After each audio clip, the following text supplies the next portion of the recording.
हर हर महादेव। मेष राशि वालों, आपके जीवन में जब भी बदलाव आता है वो धीरे धीरे नहीं आता, अचानक आता है, जोर से आता है और आपको अंदर तक हिला देता है। क्योंकि मेष राशि अग्नि तत्व की राशि है, ये रुकने वालों की राशि तो नहीं है, ये लड़ने वालों की राशि है, ये हार मानने वालों की राशि नहीं है। लेकिन 1 जुलाई 2026 से 15 जुलाई तक ग्रह आपसे कह रहे हैं, दौड़ना है लेकिन आंख खोलकर, बोलना है लेकिन शब्द तौलकर, निर्णय लेना है लेकिन कागज पढ़कर। क्योंकि इस समय मेष राशि वालों के लिए 3 चीजें बहुत एक्टिव होंगी। आपका धन यानी कि फाइनेंस, आपकी वाणी और आपका डिसीजन। ये 3, अगर आपने इन तीनों को संभाल लिया तो यही 15 दिन आपके लिए लाभ, संबंध और अवसर लेकर के आएंगे। अब मेष राशि की कैलकुलेशन को समझिए, मैं ऐसा क्यों कह रहा हूं। आपकी राशि से सूर्य देव यानी कि आपकी पंचमे सूर्य तृतीयस्थ हैं, आपकी राशि से तृतीयस्थ हैं पंच, और 16 जुलाई तक ये यही रहेंगे। इसका मतलब ये है कि सूर्य तृतीयस्थ, सूर्य मेष राशि के लिए पंचमेश हैं। पंचम भाव अर्थात बुद्धि का भाव, संतान का भाव, एजुकेशन का भाव, ये प्लानिंग का भाव, ये क्रिएटिविटी का भाव और ये पुण्य, पूर्व पुण्य का भाव है। अब पंचमेश सूर्य जब तृतीयस्थ हो जाएगा, और तृतीय भाव क्या है इसको समझिए, पराक्रम का है, ये कम्युनिकेशन का है, मार्केटिंग का है, राइटिंग का है, सोशल मीडिया का है, सेल्फ एफर्ट का को एक्टिवेट करने वाला भाव है।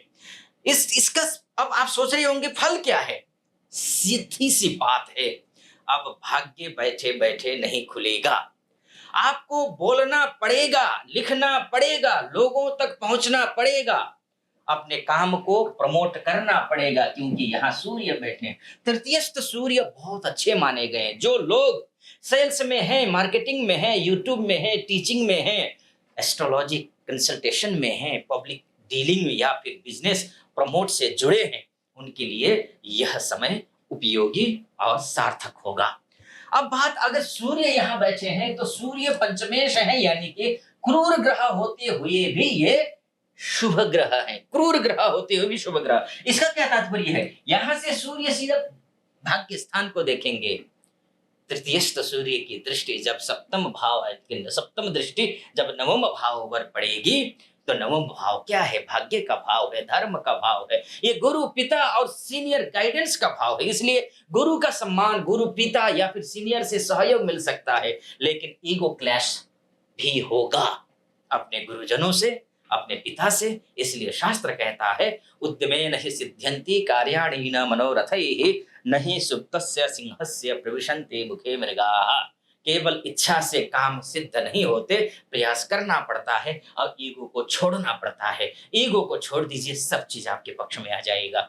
इस समय भाग्य आपके दरवाजे पर आएगा। ये सूर्य की दृष्टि है, पंचमेश होकर के सूर्य की दृष्टि का होने का, राजा की दृष्टि है भाग्य स्थान पर, लेकिन दरवाजा आपके पराक्रम से खुलेगा।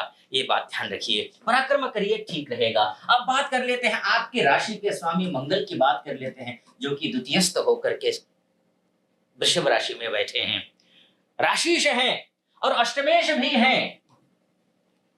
मंगल मेष राशि का स्वामी है, यानी कि आपका स्वामी है, अष्टमेश भी है, द्वितीयस्थ है। द्वितीय भाव जो होता है वो धन का है, वाणी का है, परिवार का है, वो सेविंग यानी कि जो बैंक अकाउंट आपका है वो उसी का यही भाव है। और ये भोजन का भाव है, ये कुटुंब का भाव है। इसलिए 1 जुलाई से लेकर के 15 जुलाई तक धन, फैमिली यानी कि कुटुंब पूरा, और पेमेंट और कलेक्शन, सेविंग्स और आर्थिक प्लानिंग एक्टिवेट रहेगी। क्योंकि यहां से राशिश होकर के जब द्वितीयस्थ होता है शुभ माना गया। लेकिन मंगल अग्नि ग्रह है, द्वितीय भाव में मंगल वाणी को तीखा कर देता है, यानी कि आप कड़वा वचन बोलेंगे, कड़वी बातें करेंगे। आप सही हो सकते हैं, लेकिन बोलने का तरीका गलत हुआ तो संबंध बिगड़ सकते हैं। इसलिए अपनी वाणी पर संयम रखिए। अब बात कर लेते हैं अन्य ग्रहों की भी। अच्छा, इसकी दृष्टि की बात कर लेते हैं। दृष्टि क्या कहती है मंगल की। मंगल की चतुर्थ दृष्टि पंचम भाव पर है। पंचम भाव पर मंगल अग्नि तत्व का ग्रह है। इससे आपकी जो निजी संबंध है, यानी कि लव लाइफ है या फिर चिल्ड्रन है, एजुकेशन है, क्रिएटिविटी और डिसीजन मेकिंग और स्पीड, इनमें स्पीड आएगी। लेकिन जल्दबाजी भी बढ़ेगी, और जल्दबाजी कहाँ जहां किया, एग्रेसिव हुए रिश्ते में खटास आएगी, ध्यान रखिएगा। क्योंकि यहाँ सिंह राशि है, मंगल की दृष्टि पंचम भाव पर, अर्थात आपको ध्यान रखना पड़ेगा। रिश्तों को मजबूत बनाने के लिए आपको सॉफ्ट होना पड़ेगा। मंगल की सातवीं दृष्टि भी है। सातवीं दृष्टि कहाँ जाएगी आपका, अष्टम भाव पर। पुराना पैसा है, लोन है, टैक्स है, इंश्योरेंस है, सीक्रेट या फिर फैमिली प्रॉपर्टी का मामला उठ सकता है, पुनः फिर से जाग सकता है। बासी कड़ी फिर से उसमें उबाल आ सकता है।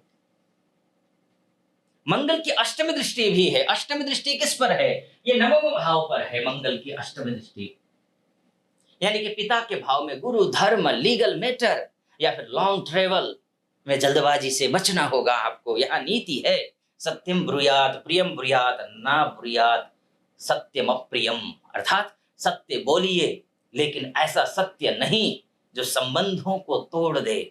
इसलिए मेष राशि वालों, द्वितीयस्थ मंगल धन दिला सकता है, लेकिन कटुवाणी धन और संबंध दोनों बिगाड़ सकती है। इसलिए कहता हूं मैं, शब्द तीर भी बनते हैं और सेतु भी बनते हैं।